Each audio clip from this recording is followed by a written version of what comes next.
Go gambling! Aw, dang it. Aw, dang it. Esse canal não é para crianças.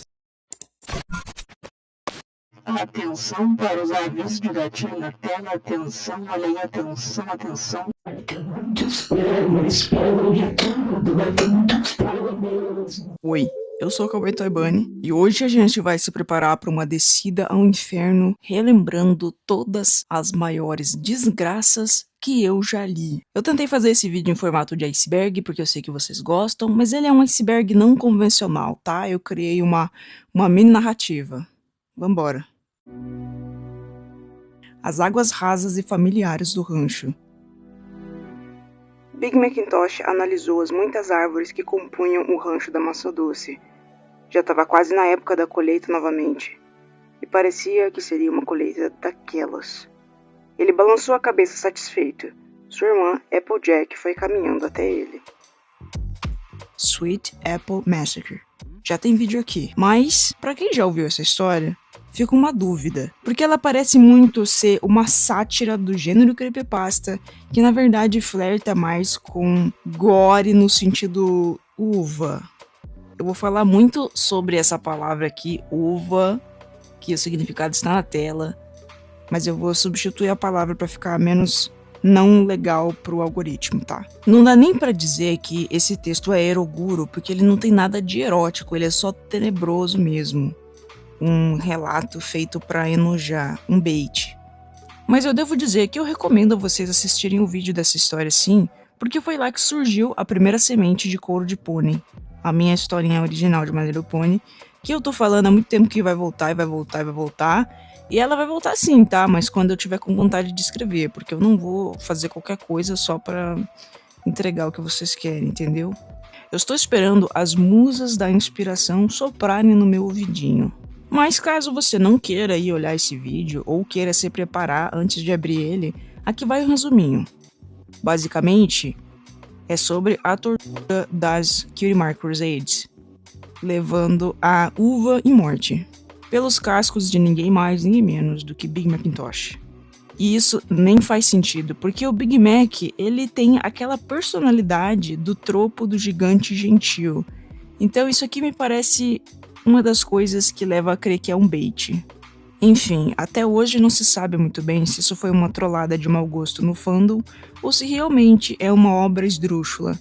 Mas acreditem, no meio das fanfics obscuras de My Little Pony tem coisa muito pior. Muito pior porque é muito mais elaborada. E falando então na verdadeira pior, eu fico em dúvida entre os experimentos de Twilight Sparkle ou a tenebrosa fic de Amnésia, que eu não me lembro o nome, mas acho que é My Little Amnésia, mas tem duas aqui no canal, viu? Assim como muitas histórias começam, era um lindo dia ensolarado em Ponyville. Mas esse não era um dia comum. Era o dia antes do aniversário da chegada de Twilight Sparkle em Ponyville. Comparando o curso, a mensagem tortuosa e os finais, eu decidi que a pior é os experimentos mesmo. A história começa bastante clichê e simplória, como vocês viram, mas vai escalando terrivelmente, chegando até um dos melhores exemplos de grindark que eu tenho aqui no canal. Ela até lembra um pouco Friendship Test ou Cheryl's Garden, que são histórias bastante torture corny, meio estilo Jogos Mortais. Só que elas levam essa palavra corny ao extremo e acabam associando as coisas à uva. O que mais me choca em os experimentos de Twilight Sparkle é a parte do grooming que rola, principalmente com a Fluttershy. Ela faz tipo um condicionamento cerebral nas garotas para servirem aos seus desejos. Todo tipo de desejos. Essa aqui é uma grande creepypasta de oh meu Deus, a Twilight ficou louca. E ela testa as amizades das meninas. E isso chega a níveis extremos. Até chegar ao final da história, que é um dos mais perturbadores, horríveis e tristes que eu já vi. Eu não sei se recomendo esse vídeo não, tá? Mas eu sei que ele é favorito de muita gente por qualquer motivo que seja. Então, se você acha que pode gostar, fica aqui a talvez recomendação. Antes que a gente deixe essa camada do iceberg, meus marujos, eu tenho um novo apelo a fazer. Existe uma creepypasta tão terrível que eu não cheguei a ler direito, eu só fechei e torci pra Deus pra eu estar extremamente errado e tá tendo uma alucinação. Só que agora eu tô com uma curiosidade mórbida e eu não consigo achar mais. Coisas que podem te ajudar a reconhecer essa creepypasta. Eu me lembro que ela era entre a Rarity e a Fluttershy, e a Rarity era tipo uma princesa inseto alienígena. Tudo isso. Ela queria botar ovos dentro da Fluttershy do jeito uva. E essa creepypasta era muito gore e muito explícita. Eu queria muito encontrar ela, porque eu até agora acho que ela é potencialmente a pior e mais pesada creepypasta de todas. Se alguém souber o nome, por favor, deixa aqui, ou o link, né? E que Deus tenha piedade da sua alma. Não precisam sair procurar pra mim, tá, gente? É só pra caso você já conhecer mesmo. Agora vamos começar a ir para áreas mais desconhecidas. Mas antes, eu reforço aqui, gente, que esse vídeo não é um incentivo para vocês lerem as histórias. Já pode ir apagando seu comentário de agora que você falou, eu vou ter que ler. Não é para isso não. Esse vídeo é tipo um manifesto / relatos de um sobrevivente / na esperança de que algum de vocês já tenha lido alguma dessas desgraças e possa dividir o seu testemunho comigo, pra gente fazer uma bela conexão genuína. Ou quem sabe, você já tenha curiosidade sobre alguma dessas histórias e gostaria muito que alguém mastigasse o tema pra você não ter que ler e saciasse, assim, a sua necessidade de forma indireta. Já há alguns vídeos eu venho fazendo tipo uma análise de por que a gente gosta de consumir esse tipo de coisa horrível, nojenta, patética, entristecedora. Se quiser se aprofundar nesse assunto, eu falei de forma mais aprofundada sobre ele no vídeo da creepypasta Sally. Mas, resumindo, são N motivos. O desejo de experienciar o terror de uma forma segura e confortável onde você pode parar a qualquer momento, ou uma curiosidade mórbida de ver a morte e destruição explícita de corpos, sabendo que você está seguro, ou puramente um interesse de coçar uma partezinha escondida do seu cérebro. Mas aqui nesse vídeo eu quero levantar mais uma bola que eu pensei esses dias. Talvez a gente consuma essas coisas que nos deixam mal por um simples desejo punitivo. Eu notei que de tempos em tempos, quando eu passo por um significativo momento de tristeza, eu gosto de assistir alguma coisa horrível que me deixe mal, porque eu sinto que isso reseta a minha cabeça depois de eu me punir dessa forma.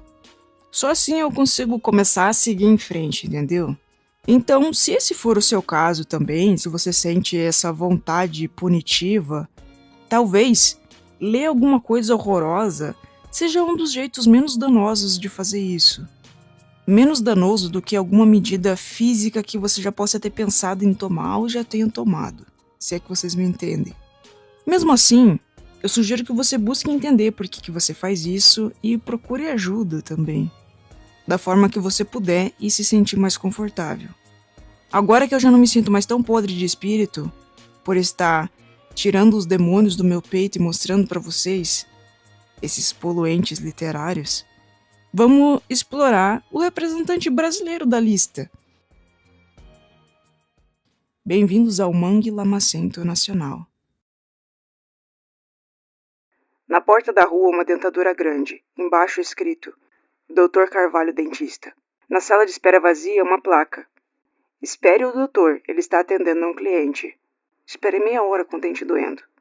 A porta abriu e surgiu uma mulher acompanhada de um sujeito grande, de uns 40 anos, de jaleco branco. Eu acho que esse aqui é o representante mais cult da lista, uma obra um pouquinho mais underground, e novamente relacionada a uma cena de uva. Temos O Cobrador, de Rubens Fonseca. Eu nunca li nada do Rubens Fonseca, a não ser esse conto que me foi pontualmente recomendado. O estilo da narrativa é curto, grosso, cínico, sádico e me lembra um pouco o próximo número, que é Guts. Também me lembra um pouco as cenas de uva de Laranja Mecânica, não do livro, do filme. Eu lembro que eu comentei com alguém que tava muito abalado sobre o que eu li em Guts e a pessoa meio que me recomendou isso aqui, tipo, você achou isso pesado, mas olha isso aqui. Nesse conto curto, a gente pode ver como funciona a mente que leva uma pessoa a começar a roubar. Se você for parar pra pensar, na verdade eu ouvi isso aqui alguma vez na minha vida e nunca mais saiu da minha cabeça. Quase todo crime é roubo. Você rouba vida, tempo, felicidade, dinheiro e saúde. Uma visão bem poética. E mais, como o nome já diz, o cobrador. Porque esse personagem, o protagonista, ele sente que a sociedade deve coisas a ele e ele vai tomar essas coisas na marra. Imagina se todo mundo pensasse assim.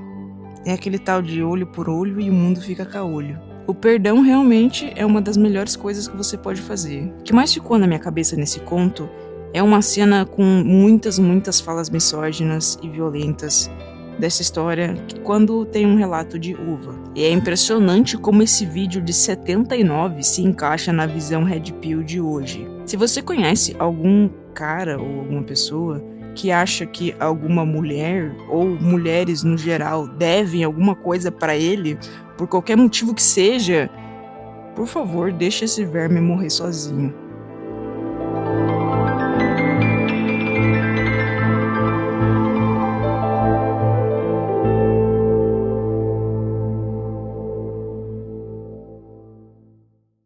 Acho que agora a gente tá ficando mais corajoso, né, marujos? Vamos desbravar águas estrangeiras, turvas e sorrateiras.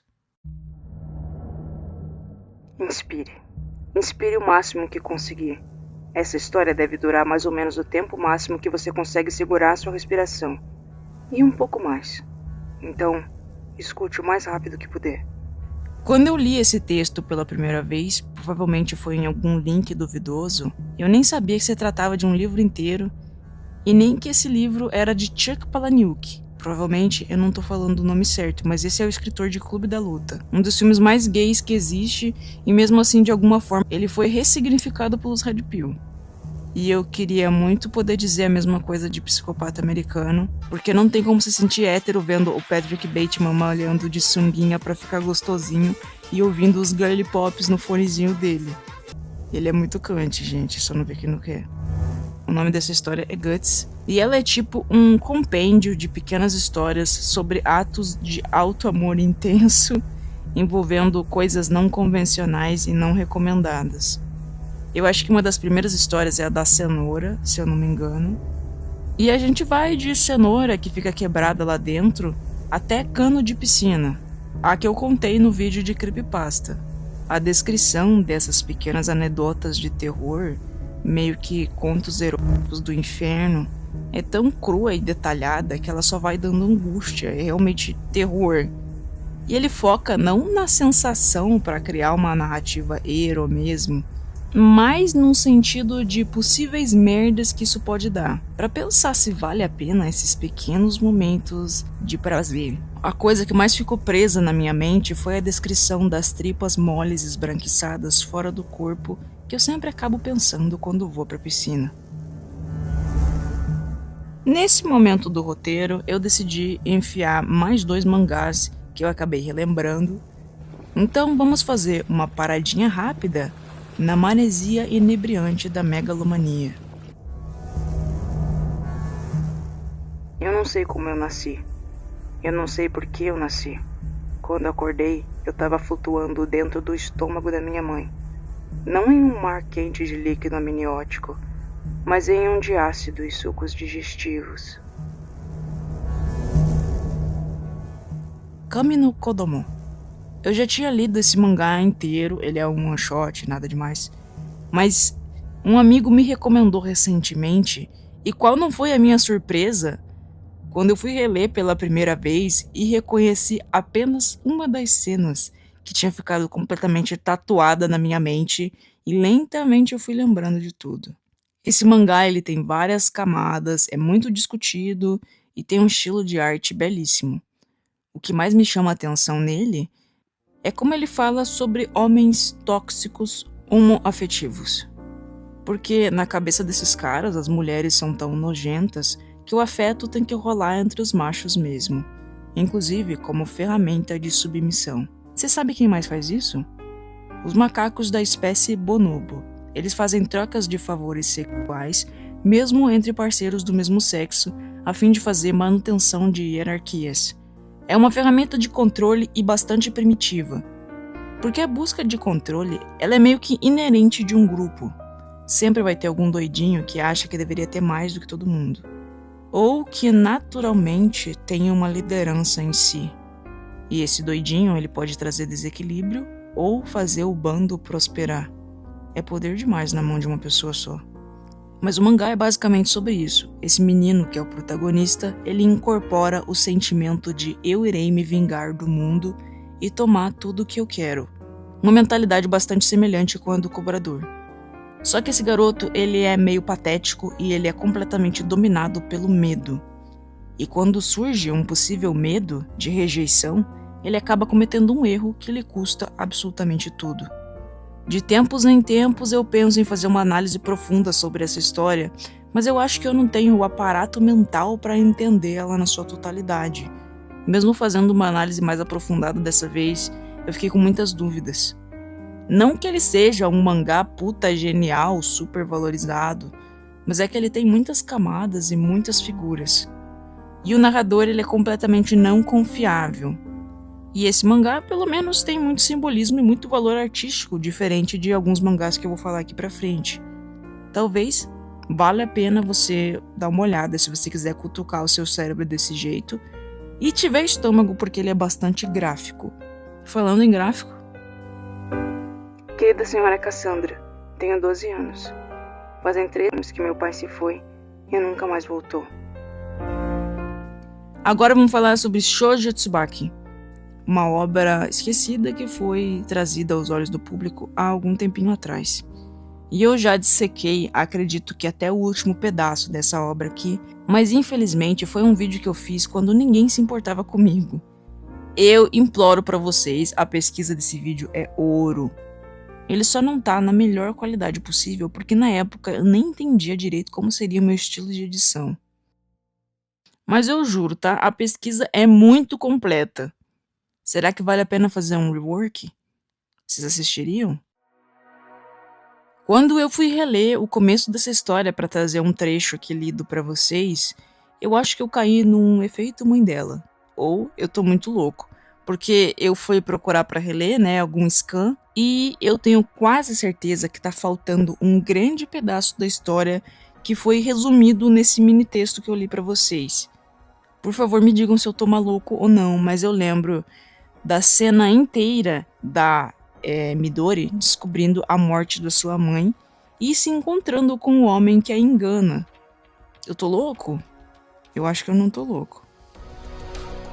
Shoujo Tsubaki conta sobre a garota das camélias, que sofre terríveis desventuras, sendo uma mocinha presa numa situação deplorável de ciclos intermináveis de abuso. Ela simplesmente não tem como lutar contra isso sozinha, ela tá cansada, doente e cada vez mais louca. A única saída para ela, como para muitas meninas nessa idade quando enfrentam a pobreza até os dias de hoje, é se casar ou metaforicamente arrumar um marido.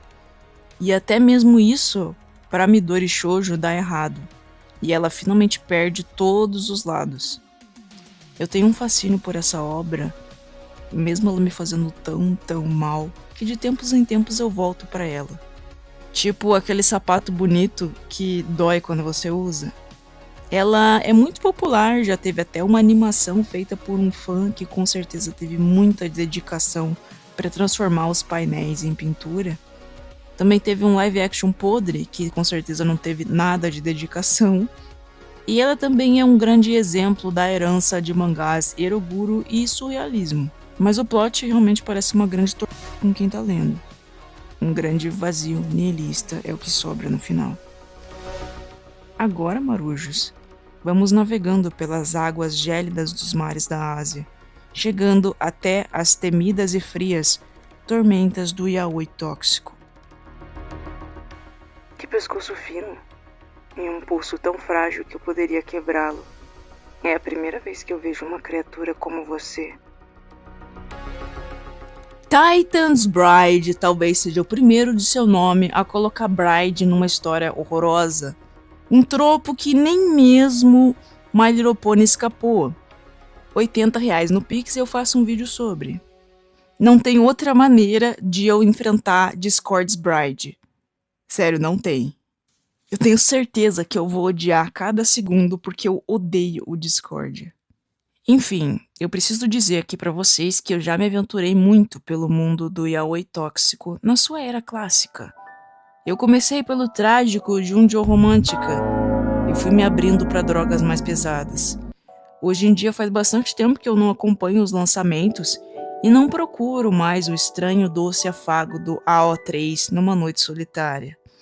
Eu estou curado, sou um homem reformado. Titan's Bride foi um puta rebuliço na comunidade na época, porque ele eleva o tropo do size difference. E é basicamente isso num rolê meio isekai. Devo dizer que eu não lembro muito bem dessa história e eu não me importei o suficiente para reler ela. Ele tem um sabor assim meio não consensual e eu parei de ser capaz de gostar de obras que têm isso há muito tempo. Mas eu botei ele aqui porque representa esse marco realmente na comunidade, quem viveu sabe. E faz uma suave abertura da gente pro yaoi não convencional. Ele não é tão escabroso assim, já li muito piores. Vou contar aqui muito piores, mas ele é uma das primeiras coisas esquisitas ali que você pode acabar consumindo. Inclusive, quando eu digo piores, sim, eu estou englobando o infame Boku no Pico, que eu nem me dei o trabalho de botar nessa lista porque tá batidíssimo. Mas eu fui ler Boku no Pico porque foi um desafio da minha turma de otaquinhos quando eu tava conhecendo esse rolê. E eles perguntaram, quem que vai tancar ler isso daqui? Missão dada é missão cumprida, galera. O meu ego é frágil como cristal, eu não consigo dizer não pra um desafio. Titan's Bride é um isekai sobre um menino que acaba indo para um mundo de titãs e ele se casa com o rei dos titãs, alguma coisa assim, eu realmente não me lembro. Mas é tudo muito não consensual no começo e foi isso que me tirou a vontade de ler. A arte, embora um pouco genérica, é bem bonita. A próxima história eu me cocei e não aguentei. Eu tive que ver esse horror de perto para saber se era tão horrível quanto parecia. E não era. Era só fetiche por amputação e muita humilhação que chega a dar dó. Eu já tagarelei um pouco sobre fetiche por amputação aqui no canal no vídeo sobre Lolita Slave Toy. Eu acho esse um dos fetiches mais fascinantes que tem, porque não entra na minha cabeça. Eu já vi alguns filmes que englobam o assunto tentando entender, mas não consigo. Enfim, essa é aquela infame história de Yuri on Ice que ficou conhecida entre o povo que consumia yaoi como meme. Ele é tipo o Boku no Pico da galera que consome yaoi. E eu meio que odeio quando uma coisa perturbadora ou realmente pesada e problemática vira meme. Porque ela meio que perde todo o peso. E se tem uma coisa que eu gosto é de pesar o clima. Pode não parecer, porque aqui no canal eu enfeito tudo com muitas flores e tento mastigar pra vocês o máximo possível, porque eu não quero que vocês passem mal aqui na Fazenda Digital, meus nenês. Eu quero que seja um lugar seguro e tranquilo pra vocês consumirem até as piores merdas que existem. Aconteceu de repente. Em outras notícias, mais sobre o desaparecimento do famoso patinador russo Viktor Nikiforov. Já faz praticamente um mês que não se tem notícia do seu paradeiro. Yumemiru Megami, ou Dreaming Goddess, é o nome dessa obra que revoltou muita gente. Deixa eu pintar a cena pra vocês. Yuri on Ice tinha lançado há pouco tempo, estava no seu auge, era muito popular. Eu mesmo fui assistir, fiquei obcecado com o Yu-Gi-Oh! Percebi que ele não era o protagonista e dropei. Tudo porque eu achei ele parecido comigo. E essa aqui foi mais ou menos a época que eu decidi pintar o cabelo com descoloração global. Mas eu realmente dropei esse anime muito rápido porque ele não me prendeu. É um anime romântico e bastante bonito. Não era o que eu tava procurando na época. Nesse Dojinshi Ao, o Victor é sequestrado e ele cai diretamente naquele tropo do escravo, sexual sem cérebro, enquanto o seu namorado Yuri busca por ele. É aquela mesma sequela de sempre, gente, que a gente enfrenta muito aqui nas creepypastas de My Little Pony. Eles pegam um personagem muito querido, puro e praticamente sagrado, no intuito de destruí-lo para conseguir alguma satisfação ou destaque dentro do fandom. Não tem nada de interessante nesse mangá, nem entretenimento. É só você vendo a decadência do Victor cada vez mais nas mãos de um carinha que é quase ugly bastard. Digo isso pela forma estereotipada com que ele foi desenhado.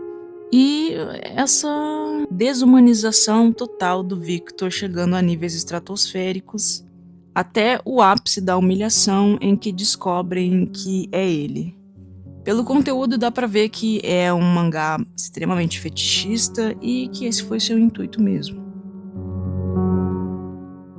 Se você ainda estiver aqui na minha tripulação, Marujo, é melhor cobrir o seu nariz agora, porque estamos entrando nas doentias ondas gigantes, a maré vermelha do Yaoi obscuro. Liberte meu irmão! Que declaração nobre vinda de um homem que matou meu filho. Por certo estaria disposto a deixá-lo ir, se trocar de lugar com ele.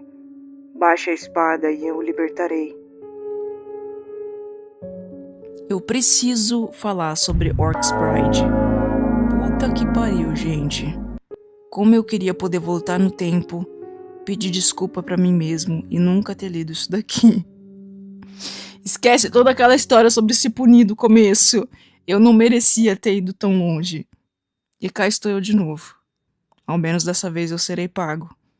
Nesse inferno aqui, vemos um cavaleiro ser destituído do seu posto a fim de salvar o seu irmão, entre aspas, causa nobre, e sendo transformado em um brinquedo. Que não pode correr, mas pode engravidar graças a uma runa tatuada em seu corpo. É muito parecido com toda a ode de Yoronaishi do Mal. Nessa obra satânica, temos tudo que você possa imaginar. Por sorte, ela é curta. E eu dei uma relida só pra ver como era o final mesmo, que eu não me lembrava. Eu não me lembrava de quase nada desse mangá aqui. Eu só lembrava que eu li e lembrava do que eu senti. O homem que sequestra, mutila e escraviza o cavaleiro é pai de porcos mutantes, que são os orcs do título. Então, além de tudo, ele ainda tem um subplot de melhoramento genético, onde ele busca refinar os seus filhos numa segunda geração por meio do ventre do cavaleiro. Isso aqui é perto demais de veterinária para que eu pudesse pensar em não me sentir completamente traumatizado. Eu devo dizer que o final desse quadrinho é quase satisfatório. O irmão que foi salvo lá no começo consegue encontrar esse pobre coitado desse cavaleiro e o entrega ao doce abraço da morte. Eu não posso pensar num fim melhor do que esse para esse personagem. Tinha um outro mangá muito famoso na época, bem parecido com esse daqui, mas ele era praticamente uma fazenda desses caras que eram usados para isso. Eu não me lembro e eu não quero encontrar, porque se eu apaguei até o nome da minha mente, deve ser um sinal para minha saúde mental. Gente, calbinhas da edição aqui, eu tava pensando, nossa, eu poderia fazer esse cavaleiro no meu Tomodachi Life só pra dar ele uma vida digna, assim como eu fiz com a Darcy de Fernhanger. Exceto que eu não posso, porque, não temos informação nenhuma sobre o filho da puta, ele não tem nome, ele não tem esperança, ele não tem objetivos, ele não tem vida. Ele é só um troço que tá ali pra ser feito de capacho. Ah, velho, pelo amor de Deus. 3 coisas me pegam muito em Orcs Bride. Primeira coisa. O tropo de Ugly Bastard. Eu não sei porquê, mas... Na verdade eu sei, mas eu não quero me expor aqui. Esse tropo, ele me pega muito. Eu sempre acho 1000 vezes pior ser uma coisa horrorosa, nojenta e feia do que ser um cara aleatório. Eu lembro de já ter mencionado isso aqui em alguma live ou em algum vídeo, mas eu acho essa uma das piores merdas que pode ter numa coisa que eu vou ler. E ela me incomoda muito pelo motivo da segunda coisa. A animalização ou monstruosificação do cara que faz a uva. Eu não sei por que caralhos isso acontece, provavelmente fetiche, mas algumas mídias gostam de animalizar ou monstruosificar esses caras. Isso não é bom, mano, porque faz você esquecer o quão comum isso é, infelizmente, e o quão fácil isso pode acontecer com qualquer pessoa. Porque o criminoso, ele não é um monstro que se destaca na multidão ou um homem horroroso do qual você nunca pensaria em trocar 2 palavras. Eles são criaturas extremamente mundanas e comuns. Não uma criatura meio porco, que parece meio irracional até. São pessoas normais, muito provavelmente racionais, que poderiam ser o seu avô, o seu vizinho ou um funcionário do mercado perto da sua casa. Você não pode achar que você está seguro só porque essa pessoa não tem uma lata horrível. Além disso, eu acho que esse tropo me incomoda muito, esses dois, né? Porque ele traz muito da profanação de uma coisa linda e bela e frágil por um bagulho monstruoso, horrível, nojento. Sei lá, eu odeio isso. Odeio mesmo. Terceira coisa: feminização forçada. Eu aprendi esse termo há alguns dias com meu amigo Duck e eu tô obcecado em falar isso.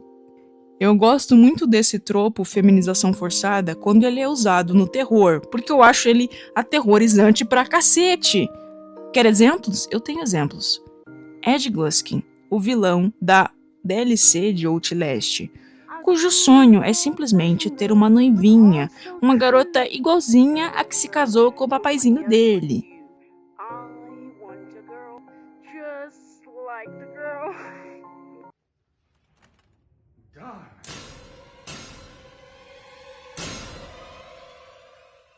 O problema é que o Ed Gluskin está preso, e as pessoas que ele tem acesso são apenas homens. Não tem problema não, a gente pode resolver isso com Feminização forçada.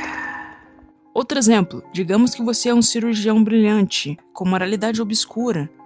Você não liga muito pra ética médica, e você decide punir uma pessoa que você acha que fez mal à sua filha.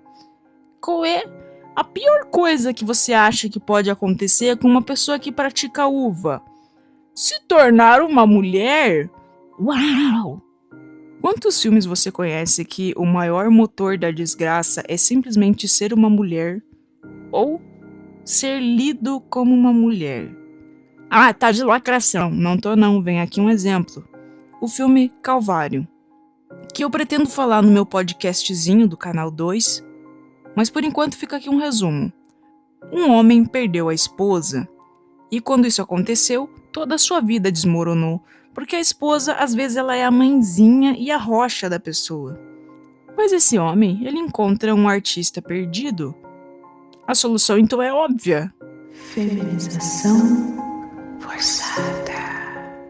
Mark, o pobre do artista perdido, é lido por toda aquela mini-sociedade como uma mulher.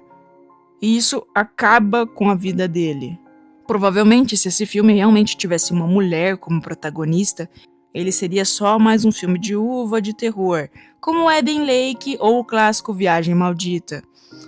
Mas ele virou um clássico, cult, que foi revivido recentemente. Realmente eu achei um filme bom e muito aterrorizante. Fica aqui a indicação.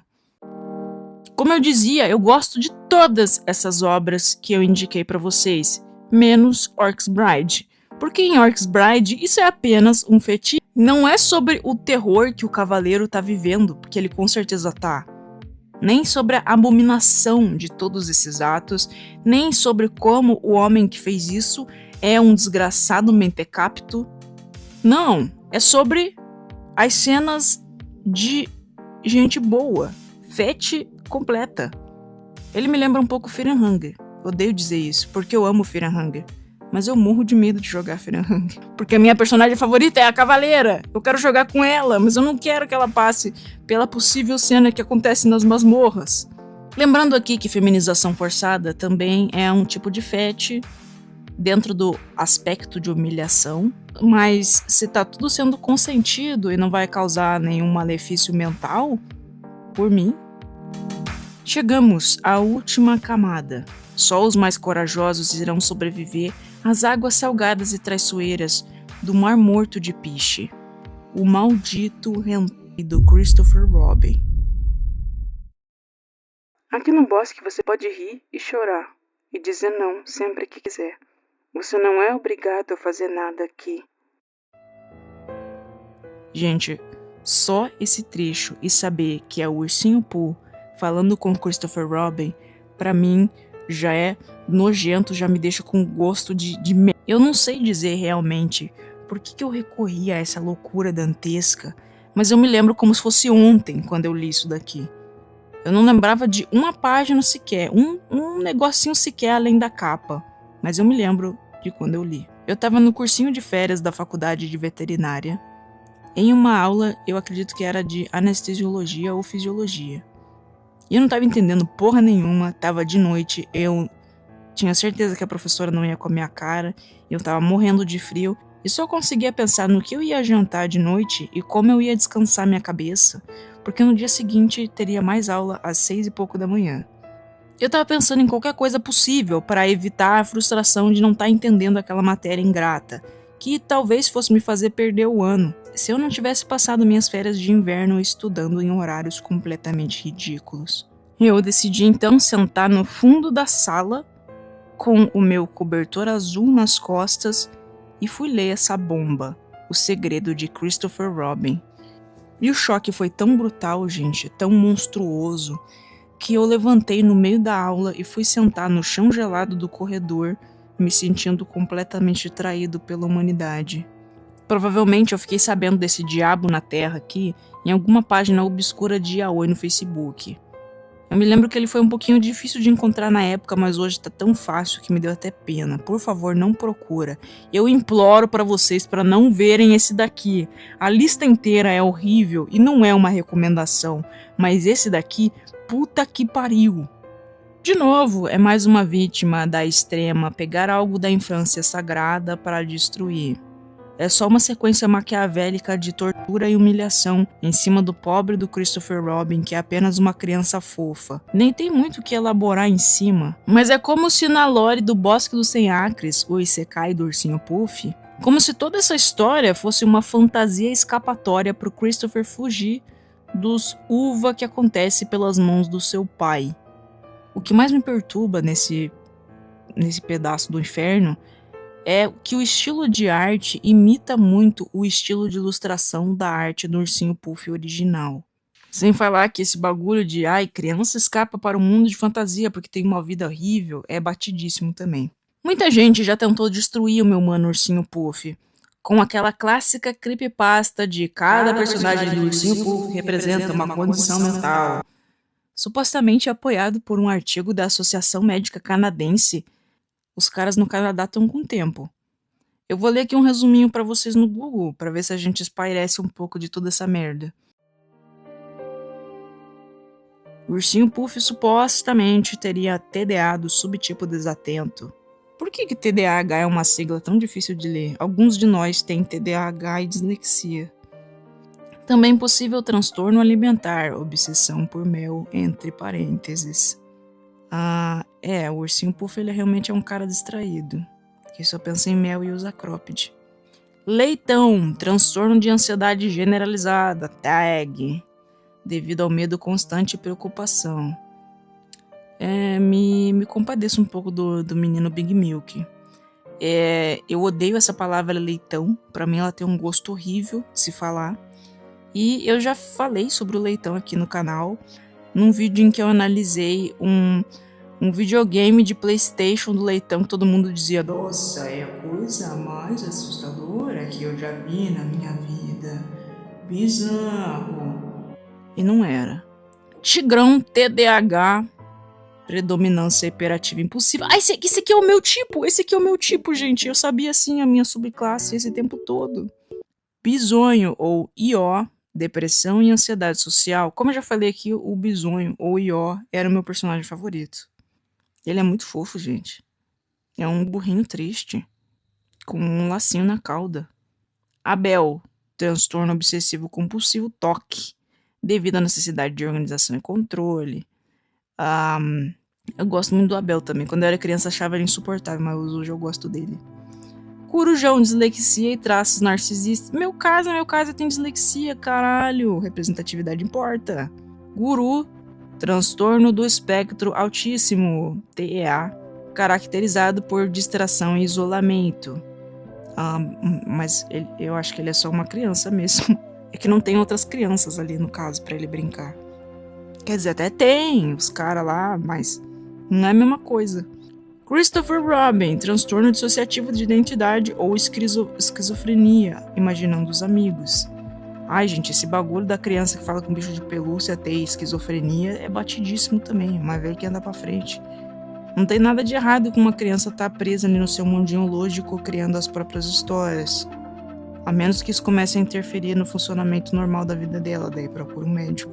Enfim, este foi o meu iceberg das piores coisas que eu já li na minha vida. Reforço novamente, eu não estou oferecendo isso daqui pra você ler. Não estou te indicando, a menos os que eu indiquei. Não tô sugerindo que você perca minutos da sua vida com isso daqui, tá? Eu só queria falar sobre o meu trauma e sobre as coisas mais horríveis que eu já li e refletir um pouco sobre isso. Assim como eu fiz no meu de filmes que mudaram a minha química cerebral. Eu fico feliz de poder ter falado de tudo isso, sério, tô me sentindo mais limpo.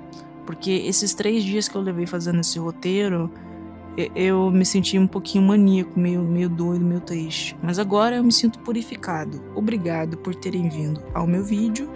Compra alguma coisinha aqui na Shopee usando meu link que já ajuda muito. Ou entra no clube de membros que você tem várias vantagens. E como eu falei antes, o preço do clube vai aumentar. Então assina esse mês para você ter direito a entrar no clube do Discord e maratonar os vídeos extra. Que avisa amigo é. Enfim, por hoje é isso. Obrigado por virem. E um abração de sinto muito do seu irmão digital.